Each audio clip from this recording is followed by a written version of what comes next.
जय जगन्नाथ। आम हिंदू धर्म रे ब्राह्मण को देवता भाव रे संबोधन करा जाए। केवल ब्राह्मण देवता भाव रे संबोधन करा जाए नहीं, बरं देवी देवतांको प्रति जेपरि सम्मान आदर भक्ति प्रदर्शन करा जाय थाए, ब्राह्मण देवतांको मध्य सेहिपरि सम्मान आदर आ भक्ति निवेदित करा जाए। ए कथा मध्य सत्य। बहु लोकंक मन रे प्रश्न आसी थाए, आमे समस्ते त मनुष्य, तेरे ब्राह्मण को देवता भाव रे काहेकि ज्ञान करा जाए, काहेकि ब्राह्मण को साक्षात देवतांकर स्वरूप भाव रे मानगण्य करा जाए। एहार पछरे कोन कारण अछि? तेरे ब्राह्मण को ब्राह्मण देवता भाव रे काहेकि संबोधन करा जाए, काहेकि ब्राह्मण को प्रणाम करा जाए, से संपर्क रे शास्त्र पुराण रे विशद भाव रे वर्णित अछि। शास्त्र कहन्ति, पृथिव्यां जानि तीर्थानि तानि तीर्थानि सागरे, सागरे सर्व तीर्थानि पादे विप्रस्य दक्षिणे।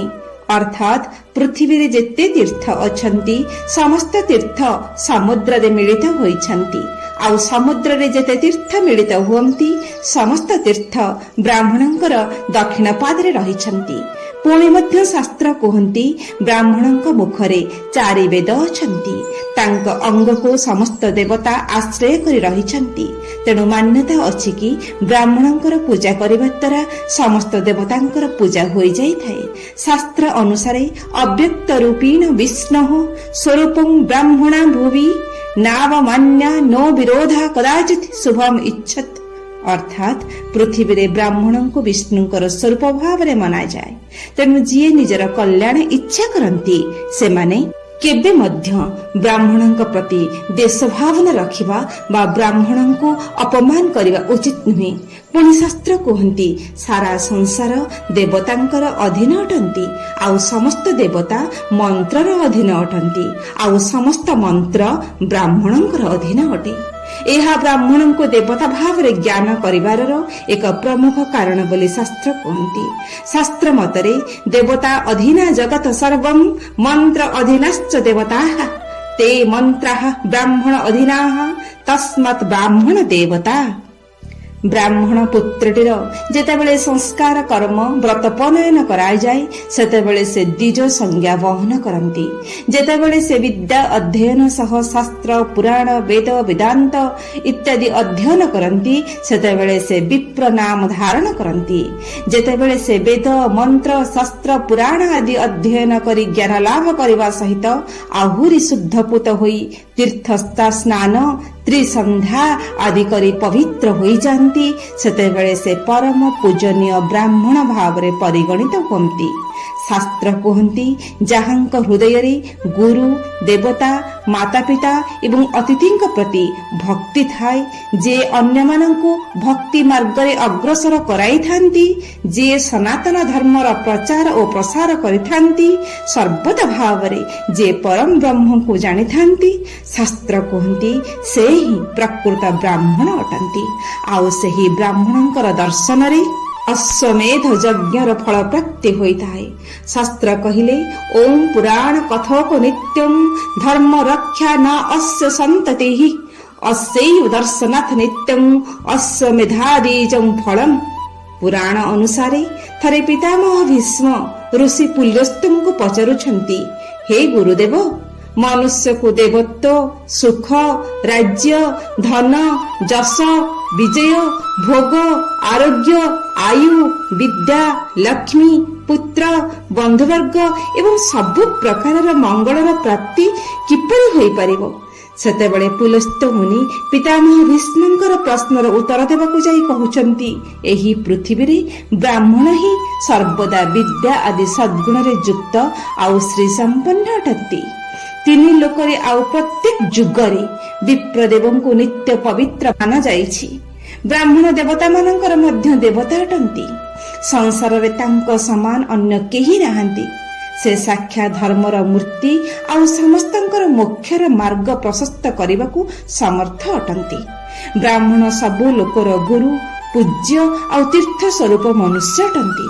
तांको संतुष्ट करिबा द्वारा मनुष्य जश सुख राज्य विजय विद्या आदि प्राप्त हेबा सह सब प्रकारर कल्याण होइथाए। पूर्व काल देवर्षि नारद ब्रह्मा को पचारिथिले, पिताश्री, काहाकू पूजा करिबा द्वारा भगवान विष्णु प्रसन्न हुअंती? ସେହି ସମୟରେ ବ୍ରହ୍ମା କହିଥିଲେ, ଯାହାଙ୍କ ଉପରେ ବ୍ରାହ୍ମଣ ପ୍ରସନ୍ନ ହୋଇଥାନ୍ତି ତାଙ୍କ ଉପରେ ଭଗବାନ ବିଷ୍ଣୁ ମଧ୍ୟ ପ୍ରୀତ ହୋଇଥାନ୍ତି। ତେଣୁ ବ୍ରାହ୍ମଣଙ୍କର ସେବା କରୁଥିବା ମନୁଷ୍ୟ ନିଶ୍ଚିତ ଭାବରେ ପରମ ବ୍ରହ୍ମ ପରମାତ୍ମାଙ୍କୁ ପ୍ରାପ୍ତ ହୋଇଥାନ୍ତି। ବ୍ରାହ୍ମଣଙ୍କର ଶରୀରରେ ସର୍ବଦା ଶ୍ରୀ ବିଷ୍ଣୁ ବାସ କରନ୍ତି, ଯିଏ ଦାନ ମାନ ଆଉ ସେବା ଆଦି ଦ୍ୱାରା ପ୍ରତିଦିନ ବ୍ରାହ୍ମଣଙ୍କର ପୂଜା କରିଥାନ୍ତି। ତାଙ୍କ ଦ୍ୱାରା ଶାସ୍ତ୍ରୀୟ ପଦ୍ଧତି ଠାରୁ ମଧ୍ୟ ଉତ୍ତମ ଦକ୍ଷିଣା ଯୁକ୍ତ ଅଶ୍ୱମେଧ ଯଜ୍ଞର ଅନୁଷ୍ଠାନ ହୋଇଯାଇଥାଏ ବୋଲି ମନାଯାଏ। ଯାହାଙ୍କ ଘରକୁ ଆସୁଥିବା ବ୍ରାହ୍ମଣ ନିରାଶ ହୋଇ ଫେରନ୍ତି ନାହିଁ, ତାଙ୍କର ସମସ୍ତ ପାପ ନଷ୍ଟ ହୋଇଯାଇଥାଏ। ପବିତ୍ର ସ୍ଥାନରେ ପବିତ୍ର ସମୟରେ ସୁପାତ୍ର ଯୁକ୍ତ ବ୍ରାହ୍ମଣଙ୍କୁ ଯେଉଁ ଧନ ଦାନ କରାଯାଏ, ସେହି ଦାନ ଅକ୍ଷୟ ହୋଇଥାଏ, ଅର୍ଥାତ୍ ସେହି ଦାନର ପୁଣ୍ୟଫଳ କେବେ ମଧ୍ୟ କ୍ଷୟ ହୁଏ ନାହିଁ। ଉପଯୁକ୍ତ ସ୍ଥାନ କାଳ ଦେଖି ସୁଯୋଗ୍ୟ ବ୍ରାହ୍ମଣଙ୍କୁ ଦିଆଯାଇଥିବା ଦାନ ଜନ୍ମ ଜନ୍ମାନ୍ତର ପାଇଁ ଶୁଭ ଫଳ ଦେଇଥାଏ। ସେହି ମନୁଷ୍ୟ ଜନ୍ମ ଜନ୍ମ ଧରି କେବେ ମଧ୍ୟ ଦରିଦ୍ର ଦୁଃଖୀ କି ରୋଗୀ ହୁଅନ୍ତି ନାହିଁ। ଯେଉଁ ଘରର ଅଗଣାରେ ବ୍ରାହ୍ମଣଙ୍କର ଚରଣ ଧୂଳି ପଡ଼େ, ସେହି ସ୍ଥାନ ସେହି ଗୃହ ପବିତ୍ର ହୋଇଥାଏ, ତାହା ତୀର୍ଥ ସମାନ ହୋଇଯାଏ। ଆଉ ଯେଉଁ ଗୃହରେ ବ୍ରାହ୍ମଣଙ୍କର ଚରଣ ଧୂଳି ପଡ଼େ ନାହିଁ, କି ଯେଉଁଠାରେ ବେଦ ମନ୍ତ୍ର ଶାସ୍ତ୍ର ସ୍ତୋତ୍ର ଆଦିର ଉଚ୍ଚାରଣ ଶୁଭେ ନାହିଁ, ଯେଉଁ ଗୃହରେ ସ୍ୱାହା ସ୍ୱଧା ସ୍ୱସ୍ତି ଆଦି ମଙ୍ଗଳ ଶବ୍ଦର ଉଚ୍ଚାରଣ ବ୍ରାହ୍ମଣଙ୍କ ତୁଣ୍ଡରୁ ଶୁଭେ ନାହିଁ, ସେହି ଗୃହ ହୋଇଥାଉ ପଛେ ଇନ୍ଦ୍ରପୁରୀ ପରି ଭବନ, କିନ୍ତୁ ଶାସ୍ତ୍ର ଅନୁସାରେ ସେହି ଗୃହ ଶ୍ମଶାନ ସମାନ ଅଟେ। ଶାସ୍ତ୍ର କହିଲେ, ଓಂ ନ ବିପ୍ର ପାଦଦକ କର୍ଦମାନି ନ ବେଦ ଶାସ୍ତ୍ର ପ୍ରତିଘୋଷିତାନି ସ୍ୱାହା ସ୍ୱଧା ସ୍ୱସ୍ତି ବିବର୍ଜିତାନି ଶ୍ମଶାନ ତୁଲ୍ୟାନି ଗୃହାଣି ତାନି। ଋଷି ପୁଲସ୍ତ ପୁନଶ୍ଚ କହୁଛନ୍ତି, ହେ ଭୀଷ୍ମ, ପୂର୍ବ କାଳରେ ବିଷ୍ଣୁ ଭଗବାନଙ୍କ ମୁଖରୁ ବ୍ରାହ୍ମଣ, ବାହୁରୁ କ୍ଷତ୍ରିୟ, ଜଙ୍ଘରୁ ବୈଶ୍ୟ ଆଉ ଚରଣରୁ ଶୂଦ୍ରଙ୍କର ଉତ୍ପତ୍ତି ହୋଇଥିଲା। ପିତୃଯଜ୍ଞ ବା ଶ୍ରାଦ୍ଧ ତର୍ପଣ ବିବାହ ଅଗ୍ନିହୋତ୍ର ଶାନ୍ତି କର୍ମ ଆଦି ସମସ୍ତ ମାଙ୍ଗଳିକ କାର୍ଯ୍ୟ ଯାହା ଅତି ଉତ୍ତମ, ତାହା ଉପଯୁକ୍ତ ବ୍ରାହ୍ମଣଙ୍କ ଦ୍ୱାରା ସମ୍ପନ୍ନ କରିବା ବିଧେୟ। ପ୍ରକୃତରେ ଯିଏ ବେଦଜ୍ଞ ବ୍ରାହ୍ମଣ ଅଟନ୍ତି, ତାଙ୍କ ମୁଖରୁ ନିବେଦିତ ମନ୍ତ୍ର ଆଉ ନିବେଦିତ ପ୍ରସାଦ ଦେବତାମାନେ ପ୍ରାପ୍ତ ହୁଅନ୍ତି। ତା ସହ ପିତୃପୁରୁଷମାନେ ମଧ୍ୟ ତାଙ୍କରି ମାଧ୍ୟମରେ ସନ୍ତାନମାନଙ୍କ ଠାରୁ ଶ୍ରଦ୍ଧାର ଅନ୍ନ ଗ୍ରହଣ କରି ସନ୍ତୁଷ୍ଟ ହୁଅନ୍ତି। ବ୍ରାହ୍ମଣଙ୍କର ବିନା କରାଯାଉଥିବା ଦାନ ହୋମ ତର୍ପଣ ଆଦି ସବୁ ନିଷ୍ଫଳ ହୋଇଥାଏ। ଯେଉଁଠାରେ ବ୍ରାହ୍ମଣଙ୍କୁ ଭୋଜନ ଦିଆଯାଏ ନାହିଁ, ସେଠାରେ ଅସୁର ପ୍ରେତ ଦୈତ୍ୟ ଆଉ ରାକ୍ଷସ ଆଦି ଭୋଜନ କରିଥାନ୍ତି। ତେଣୁ କୁହାଯାଏ, ବ୍ରାହ୍ମଣଙ୍କୁ ଡାକି ଶ୍ରଦ୍ଧାପୂର୍ବକ ଭୋଜନ ଦେଇ ଦାନ ଦକ୍ଷିଣା ଦେଇ ତାଙ୍କୁ ପ୍ରଣାମ କରିବା ଆବଶ୍ୟକ। ତାଙ୍କରି ଆଶୀର୍ବାଦରୁ ମନୁଷ୍ୟର ଆୟୁଷ ବଢିଥାଏ, ମନୁଷ୍ୟ ଚିରଞ୍ଜୀବୀ ହୋଇଥାଏ। ଯେଉଁ ମନୁଷ୍ୟ ବ୍ରାହ୍ମଣଙ୍କୁ ସଦାପୂର୍ବକ ପ୍ରଣାମ କରନ୍ତି ନାହିଁ, ତାଙ୍କ ପ୍ରତି ଅଶ୍ରଦ୍ଧା ରଖନ୍ତି, ତାଙ୍କ ପ୍ରତି ଦେଶ ଭାବନା ରଖନ୍ତି, ସେହି ମନୁଷ୍ୟର ଆୟୁଷ କ୍ଷୀଣ ହୋଇଯାଏ। ସେହି ମନୁଷ୍ୟର ଧନ ଐଶ୍ୱର୍ଯ୍ୟ ନଷ୍ଟ ହୋଇଯାଏ। ପୁଣି ପରଲୋକରେ ବା ମୃତ୍ୟୁ ପରେ ମଧ୍ୟ ତାଙ୍କର ଦୁର୍ଗତି ହୋଇଥାଏ। ରାମଚରିତ ମାନସରେ କୁହାଯାଇଛି, ଓಂ ନମୋ ବ୍ରହ୍ମଣ ଦେବାୟ ଗୋ ବ୍ରହ୍ମଣ ହିତାୟ ଚ ଜଗଦ୍ଧିତାୟ କୃଷ୍ଣାୟ ଗୋବିନ୍ଦାୟ ନମଃ ନମଃ। ଜଗତର ପାଳନହାର ଶ୍ରୀ ବିଷ୍ଣୁ ଯେତେବେଳେ ଶ୍ରୀକୃଷ୍ଣ ଅବତାରରେ ଆସିଥିଲେ, ସେତେବେଳେ ଗୋମାତା ବ୍ରାହ୍ମଣ ଦେବତା ଆଉ ଜଗତର କଲ୍ୟାଣ ଉପରେ ଗୁରୁତ୍ୱ ଦେଇଥିଲେ। ଭଗବାନ ଶ୍ରୀ ବିଷ୍ଣୁ ନିଜ ବକ୍ଷସ୍ଥଳରେ ଶ୍ରୀବତ୍ସ ବ୍ରାହ୍ମଣଙ୍କର ଚରଣକୁ ଧାରଣ କରିଛନ୍ତି। ପ୍ରକୃତରେ ବ୍ରାହ୍ମଣ ହେଉଛନ୍ତି ଜ୍ଞାନ ଭକ୍ତି ତ୍ୟାଗ ଆଉ ପରମାର୍ଥର ପ୍ରକାଶ ରୂପ।